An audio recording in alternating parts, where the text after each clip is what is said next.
Hello and very good morning to all my dear students आपण पाहता 11वीचं chemistry. त्याच्यामध्ये चालू आपला युनिट नंबर आज 15 दॅट इज द हायड्रोकार्बन्स.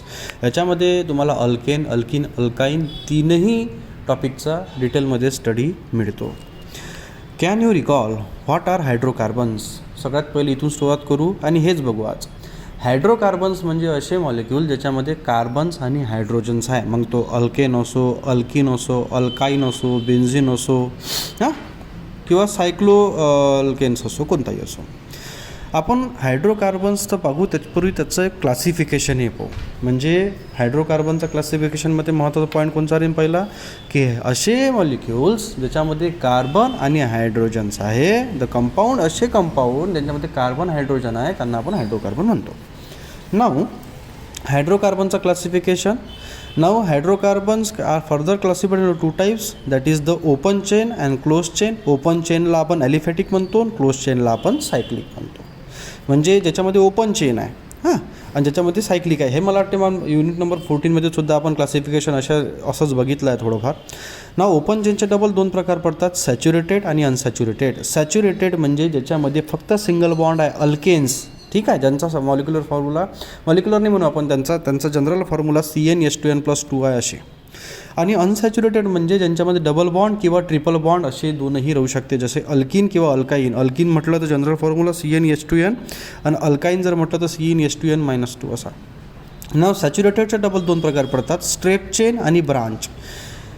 आपण हे बघूच एक्झाम्पल यांचे. स्ट्रेट चेन म्हणजे ज्यांच्यामध्ये कोणतीही प्रकारची ब्रांच राहत नाही. Methane, ethane, propane, butane, pentane, hexane, जसं two methyl propane, three methyl propane, two methyl butane असे हे झाले ब्रांचमध्ये.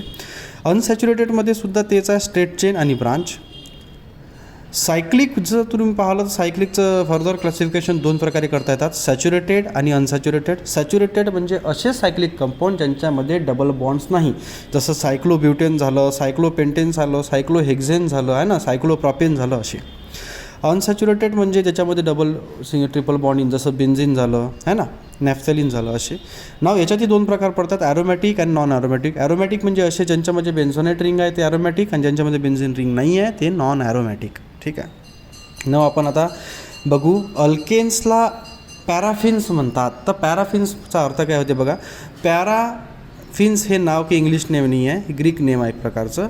पॅरामधलं para is called as the less, आणि अफिन्स म्हणजे होते रिॲक्टिव्ह. जो लेस रिॲक्टिव्ह आहे, जो कमी रिॲक्टिव्ह आहे त्याला आपण पॅराफिन्स म्हणतो. आणि अल्केन्स हे लेस रिॲक्टिव्ह असतात. काहून का अल्केनमध्ये कार्बनमध्ये आणि कार्बन हायड्रोजनमध्ये फक्त सिंगल बॉन्ड्स असतात. आणि असे जे कंपाऊंड्स असतात ते लेस रिॲक्टिव्ह असतात, म्हणून त्यांना पॅराफिन्स असं म्हणतात. ना अल्केन्स आपण पाहिलं तर ॲलिफॅटिक सॅच्युरेटेड हायड्रोकार्बन्स आहे. ॲलिफॅटिक म्हणजे स्ट्रेट चेनवाले, सॅच्युरेटेड म्हणजे त्यांच्यामध्ये सिंगल बॉन्डच आहे, आणि हायड्रोकार्बन्स म्हणजे ज्याच्यामध्ये कार्बन आणि हायड्रोजन आहे. Example methane, ethane, propane, butane, pentane, ETC. नाव याच्यामध्ये होते असं का कार्बन आणि कार्बन हायड्रोजनमध्ये सिंगल बॉन्ड्स येतात, आणि त्यांचा जनरल फॉर्म्युला CnH2n+2 आहे. आपण हे पाहत आलेलोच आहे. तर आता पाहू आपण आयसोमर्स इन अल्केन. आता आयसोमेरिझम आपण पाहिलं होतं जसं मागच्या लेक्चरमध्ये म्हणा किंवा मागच्या युनिटमध्ये म्हणा. तर आयसोमर्स हा एक वेगळा कन्सेप्ट आहे. Having same molecular formula, different structure. Molecular फॉर्म्युलासारखा पण स्ट्रक्चरल अरेंजमेंट त्यांचं वेगवेगळा होतो. या प्रकारे जसं एक्झाम्पल C4H10 आणि C5H10 यांचा आयसोमेरिझम 2-3 प्रकारे करता येतात. आपण कसं करतात ते बघू. पण लक्षात घ्या, आयसोमर्स कोणाचे होते अल्केनमध्ये, ज्यांचे कार्बन 3ऱ्यापासून चालू आहे, जसं मिथेन, इथेन, प्रॉपेन यांचे कोणतेही आयसोमेरिझम नाहीत, नंतर ब्युटेनपासून चालू होतात. ठीक आहे. तर आपण ब्युटेनचे आयसोमर्स पाहणार आहे आता. थोडं लक्ष द्या प्लीज. नाव बघा, मॉलिक्युलर फॉर्म्युला काय ब्युटेनचा, ब्युटेन C4H10. आता आयसोमर्स ह्या किती वेगवेगळ्या प्रकारे लिहिता येते पहा. पहिले तर 4 कार्बन काढून घेतो. रिमेंबर, हे सगळे जे रेशेस काढले आहेत मी ते हायड्रोजन्स आहेत. हा झाला ब्युटेन किंवा N ब्युटेन म्हणा. सेकंड वेनं याला जर लिहायचं असेल तर असं लिहिता येते. अजून हा इथे 1 कार्बन, याला 3 हायड्रोजन, याला 3 हायड्रोजन, याला 3 हायड्रोजन, याला 1. तुम्ही पाहाल तर दोनही स्ट्रक्चर्समध्ये तुम्हाला कार्बनची संख्या 4 आणि हायड्रोजनची संख्या ही 10च मिळेल. याच्यापेक्षा वेगळ्या वेनं हा मॉलिक्यूल लिहिता येत नाही, म्हणून ब्युटेनचे 2 आयसोमर्स आहे, having same molecular formula but different structural arrangement. ठीक आहे. नाव नंतर आपण पेंटेन बघू. पेंटेन म्हणजे C5H12. बघा कशा वेन लिहिता येते. पहिले तर 5 कार्बन मी स्ट्रेट चेनमध्ये काढतो, 3 4 आणि हे 5, इथं 3, इथे 2 हायड्रोजन, इथे 2 हायड्रोजन, इथे 3 हायड्रोजन. हा एक वे झाला, हा एन पेंटेन झाला.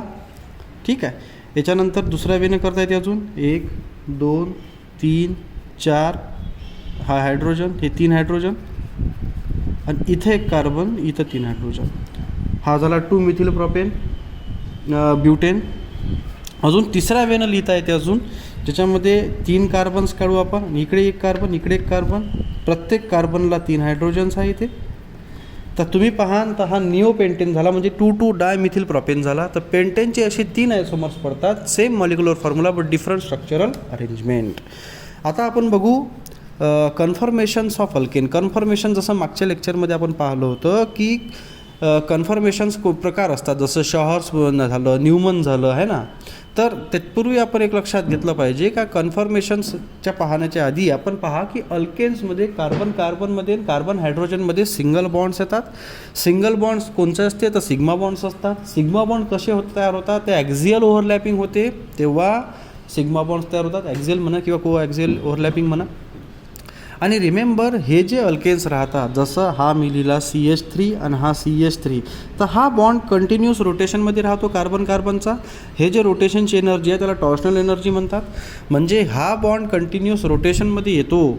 आणि अशा प्रकारे अल्केन्सचं 2 कन्फर्मेशन जनरली पाहतो आपण. एक असतो शॉहर्स प्रोजेक्शन, एक असतो न्यूमन प्रोजेक्शन.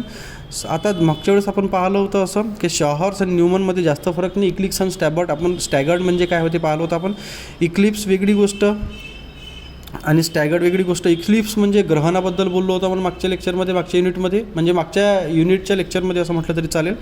हे बघा, जर तुम्ही मॉलिक्युल्सला इथून बघू राहिले तर हा कार्बन, ह्या 3 हायड्रोजन, त्याच्या हा कार्बन, हे 3 हायड्रोजन, हा कार्बन याच्या कार्बनच्या हायड्रोजनच्या मधात येत नाही, हा याच्या मधात येत नाही 2च्या मधात, आणि हा हायड्रोजन हा 2च्या मधात. म्हणजे इथं कोणत्याही प्रकारचं एकमेकावर ओव्हरलॅपिंग नाही. पण इथं जर तुम्ही पाहिलं, आता हे बरोबर दिलेली नाही आहे, जर तुम्ही पाहिलं तर हा हायड्रोजन याच्या संपर्कात येतो, हा हायड्रोजन याच्या संपर्कात समोर येतो, हा याच्या समोर येतो. त्यामुळे ह्या CH3मुळे हा CH3 मागचा लपतो.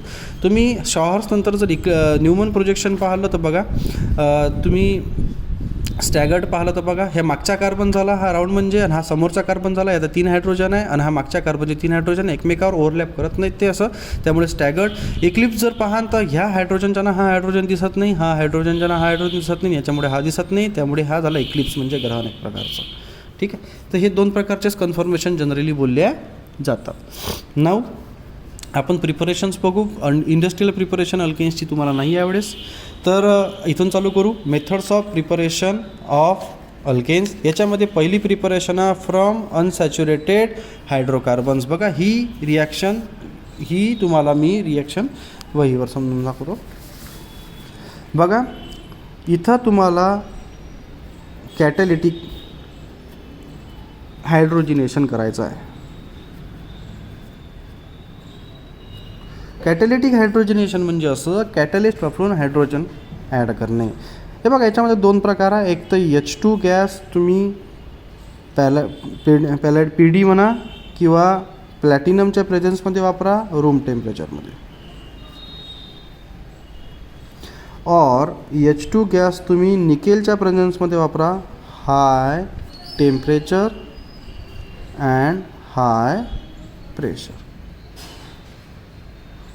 म्हणजे 2 प्रकारे तुम्ही हे हायड्रोजनेशन करू शकता. निकेल वापरत असाल तर हाय टेम्परेचर प्रेशर, आणि प्लॅटिनम पॅराडाईम वापरत असाल रूम टेम्परेचरवर रिॲक्शन होऊन जाईल. बघा असं नाव कार्बनमध्ये डबल बॉन्ड, अल्किनपासून प्रिपरेशन आहे ही. इथं हायड्रोजन आणि इथं H2 गॅस टाकू राहिले तुम्ही. आता काय वापरत असाल ते तुमच्यावर आहे. PD और PT, RT म्हणजे रूम टेम्परेचर, आणि निकेल जर वापरत असाल तुम्ही निकेल तर हाय टेम्परेचर अँड प्रेशर. बघा काय होते, ह्या 2 हायड्रोजनपैकी एक हायड्रोजन इथं जाईल, डबल बॉन्डचं सिंगल बॉन्ड, आणि हे हायड्रोजन इथं जाईल, म्हणजे एक प्रकारची ॲडिशन रिॲक्शन होईल. म्हणजे तुम्हाला प्रिपरेशन कशाची भेटली इथं, अल्केन्सची मिळाले फ्रॉम अल्कीन. अल्कीन म्हणा किंवा अल्काईन म्हणा, कोणत्याही प्रकारची प्रिपरेशन इथं मिळते. जसं अल्काईन जर असलं तर बघा 2 हायड्रोजन आहे, एक हायड्रोजन इथं जाईल, एक हायड्रोजन इथं जाईल, अल्काईनचा अल्कीन म्हणेन, अल्कीनचा डबल अल्केन म्हणून. म्हणजे ट्रिपल बॉन्ड असो का डबल बॉन्ड असो, रिॲक्शन थांबत नाही. जिथपर्यंत 3 बॉन्डचे 2 बॉन्ड, 2 बॉन्डचा 1 बॉन्ड होत नाही, रिॲक्शन कॅरी फॉरवर्डच राहते. म्हणजे तुम्ही अल्कीन जरी वापरला तर तुम्हाला प्रोडक्ट अल्केन मिळणार, आणि अल्काईन जरी वापरला तर तुम्हाला प्रोडक्ट हा अल्केनच मिळणार आहे. ठीक आहे. जसं इथं बघा ही अल्कीन आहे, प्रॉपिन आहे हा, कारण का इथं 2 कार्बनमध्ये एक डबल बॉन्ड आहे, आणि हा हायड्रोजन, हा एक हायड्रोजन. कशाच्या प्रेझन्समध्ये रिॲक्शन वापरा तुम्ही, एक हायड्रोजन इथे जाईल, एक हायड्रोजन इथे जाईल, म्हणजे तुम्हाला अल्कीनचा काय मिळेल, तर अल्केन मिळेल. दुसरा आहे फ्रॉम अल्किल हॅलाइड्सपासून रिॲक्शन पाहायची आपल्याला. आता अल्किल हॅलाइड्सपासून रिॲक्शन पाहत असताना तुम्हाला रिएजंट वापरायचा आहे एक, तो रिएजंट आहे लुकस रिएजंट. काय रिएजंट आहे तो आपण समजून घेऊ.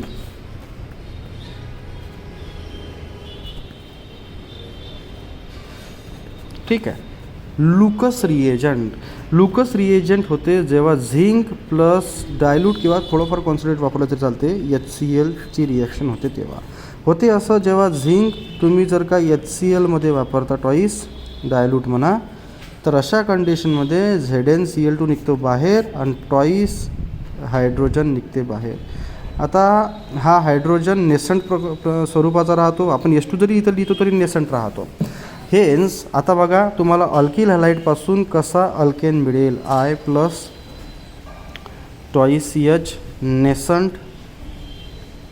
नेसंट म्हणजे फ्री हायड्रोजन, बाणावर लिहायचं झिंक, आणि डायल्यूट HCl म्हणजे लुकस रिएजंट. आता होते काय बघा, एक हायड्रोजन I सोबत जाईल आणि एक हायड्रोजन इथे लागेल. CH3चा काय झाला, CH4 प्लस काय बाहेर निघाला, HI. ठीक आहे. तसंच हीच रिॲक्शन तुम्ही ब्रोमिनची बघा, एक ब्रोमिन जर गेला याच्यासोबत तर एक CH3Br बाहेर HBr बाहेर निघेल, आणि हा हायड्रोजन इथं लागेल, म्हणजे इथिल ब्रोमाइडचा इथेन तयार होईल. तिसरी reaction by using the reactive metals. Reactive मेटल्समध्ये तुम्हाला वर्च रिॲक्शन सांगितलेली आहे. जर तुम्ही 2 अल्किल हॅलाइड जर घेतले, आणि 2 अल्किल हॅलाइड घ्यायची गरज नाही, when 2 moles of alkyl halide reacts with the sodium metal in presence of dry ether, then there is a side product of sodium bromide and we will get the product of alkane, that is the ethane.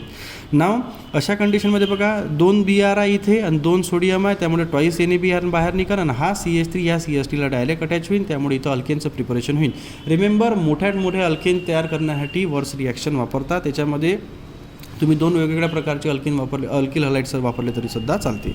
दुसरी reaction तुम्हाला alkyl magnesium bromide म्हणजे रिग्नल रिएजनसोबत सुद्धा करता येते. बघा कशी करता येईल तुम्हाला.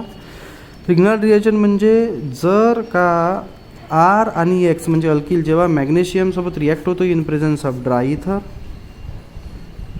रिमेंबर ड्राय इथर लिहावंच लागते इथं, तर तिथं प्रिपरेशन होते RMgX म्हणजे अल्किल मॅग्नेशियम ब्रोमाइड. रिग्नल रिएजंट हे सायंटिस्टचं नाव आहे ज्यांनी शोधला. हां, तर आता बघा होते कसं, जेव्हा RMgX रिॲक्ट करता तुम्ही वॉटरसोबत इन प्रेझन्स ऑफ ड्राय इथरच प्रेझन्स आहे फक्त ते, तेव्हा यातून हा मॉलिक्यूल निघेल बाहेर. म्हणजे काय काय निघेल साईड प्रोडक्टमध्ये, ह्या Mg, हा X आणि हा OH. हां, आणि काय बाहेर निघेल, हा R, हा H. RH म्हणजे काय झाला, RH लिहिल्यापेक्षा आपण सरळ तिथं Rच लिहिला तरी चालतं, असं काही नाही आहे. जनरल एक रिॲक्शन सांगतो, जसं CH3 Mg आणि Br आहे, जसं मिथिल मॅग्नेशियम ब्रोमाइड, आणि वॉटरसोबत जर आपण रिॲक्शन दाखवून राहिलो इन प्रेझन्स ऑफ ड्राय इथर, तर बघा काय होईल, हा OH निघेल बाहेर, म्हणजे Mg, हा OH आणि हा इथं Br प्लस CH3 आणि हा H म्हणजे काय झालं, CH4. अशा प्रकारे सुद्धा तुम्हाला अल्केन तयार करता येतो. ठीक आहे. तर ह्या 3 प्रकारचे 2 प्रिपरेशन आहे तुम्हाला. एका इंडस्ट्रियल प्रिपरेशनमध्ये आपण इंडस्ट्रियल तर पाहिली नाही, पण अनसॅच्युरेटेड हायड्रोकार्बन्सपासून पाहिली आपण, नंतर अल्किल हॅलाइडपासून पाहिली, नंतर रिॲक्टिव्ह मेटल्समध्ये 2 प्रकारचे रिॲक्शन्स पाहिल्या, एक वर्च रिॲक्शन पाहिली आणि एक रिग्नल रिएजंट पाहिली. ह्या दोन्ही नेम रिॲक्शन्स आहेत. नाव आता पाहू physical properties of alkanes. Physical प्रॉपर्टीमध्ये एक लक्षात घ्या, सगळ्यात पहिले आपण अल्केन्सच्या बॉन्डिंगबद्दल विचार करू किंवा बोलू. रिमेंबर, अल्केन्स म्हणा, कोणताही अल्केन म्हणा, कार्बनमध्ये आणि कार्बन हायड्रोजनमध्ये तुम्हाला सिंगल बॉन्डच दिसन, त्यामुळे यांची रिॲक्टिव्हिटी फार जास्त कमी होऊन जाते. आणि रिॲक्टिव्हिटी कमी झाल्याच्यानं फक्त एकच गोष्ट तिथं दिसते तुम्हाला, तिथं त्याची म्हणजे बॉइलिंग आणि मेल्टिंग पॉईंट. रिमेंबर यांच्यामध्ये आता यांच्यामध्ये सिंगल बॉन्डच असल्यामुळे अल्केन्स हे रिलेटिव्हली नॉन पोलर असतात. नॉन पोलर असल्यामुळे त्यांच्यामध्ये डायपोल इंड्यूस इंटरॅक्शन राहत नाही. तर यांच्यामध्ये एक प्रकारचं जे इंटरॅक्शन राहते जे नॉन पोलर मॉलिक्युल्समध्ये राहते, व्हेन डर वाल फोर्सेस. हे व्हेन डर वाल फोर्सेस कमी किंवा जास्त असतात हे पाहू. आता व्हेन डर वाल फोर्सेस जर लार्ज सरफेस एरिया असेल मॉलिक्युलचा तर जास्त असतात आणि कमी सरफेस एरिया झाला तर कमी होतात. रिमेंबर स्ट्रेट चेन जर अल्केन्स असेल तर त्यांचा सरफेस एरिया जास्त असतो. जसा पहा हे दोन्ही अल्केन्स यांचा सरफेस एरिया जास्त दिसून राहिला तुम्हाला चित्रात. आणि हेच ब्रांचमध्ये आहे, तोच मॉलिक्यूल ब्रांचमध्ये लिहिलेला आहे, फक्त बाकी काही फरक त्याच्यामध्ये एवढा नाही. तर याच्यामध्ये तुम्हाला सरफेस एरियाचा कमी दिसतं, याचा जास्त दिसतो. सरफेस एरिया जास्त असेल तर व्हेन डर वाल फोर्सेस जास्त, सरफेस एरिया कमी असेल तर व्हेन डर वाल फोर्सेस कमी. म्हणजे सरफेस एरियामुळे त्यांचं ह्या दोघांचा बॉइलिंग आणि मेल्टिंग पॉईंट हा जास्त राहील आणि यांचा कमी राहील. बघा तुम्हाला रिलेटिव्ह इथं मॉलिक्युलर फॉर्म्युला दाखवलेला आहे. CH4 मिथेनचा पहा मेल्टिंग पॉईंट आणि बॉइलिंग पॉईंट दाखवलेला आहे. जसं जसं त्यांच्यामध्ये कार्बनची संख्या वाढून आलेली आहे त्यानुसार त्यांचं ब्रांचिंग म्हटल्यापेक्षा आपण असं म्हणू का नंबर ऑफ कार्बन्स वाढल्यामुळे हायर अल्केन वाढून राहिला. आणि म्हणून जसं पहा इथं C5H12 आहे म्हणजे पेंटेन स्ट्रेट चेनमध्ये आहे त्यामुळे 309 केल्विन आहे. तोच जर का 2 मिथिल ब्युटेन झाला म्हणजे ब्रांचिंग वाढली तर 309 वरून 9 कमी झाली 300वर, आणि अजून एक ब्रांचिंग वाढली तर 282 झालं. म्हणजे as branching increases the van der Waals forces decreases, hence the boiling and melting point decreases. As the branching decreases or if there is a straight chain alkane then there is a higher van der Waals forces and higher melting and boiling point too. ठीक आहे. तर आजच्या लेक्चरमध्ये आपण एवढंच बघू. उद्याच्या लेक्चरमध्ये केमिकल प्रॉपर्टीज आपण अल्केनच्या बघणार आहोत. जर काही लक्षात नसेल आलं तर मला तुम्ही नक्की मेसेज किंवा कॉल करा आणि रेग्युलर आपले व्हिडिओ बघा. धन्यवाद.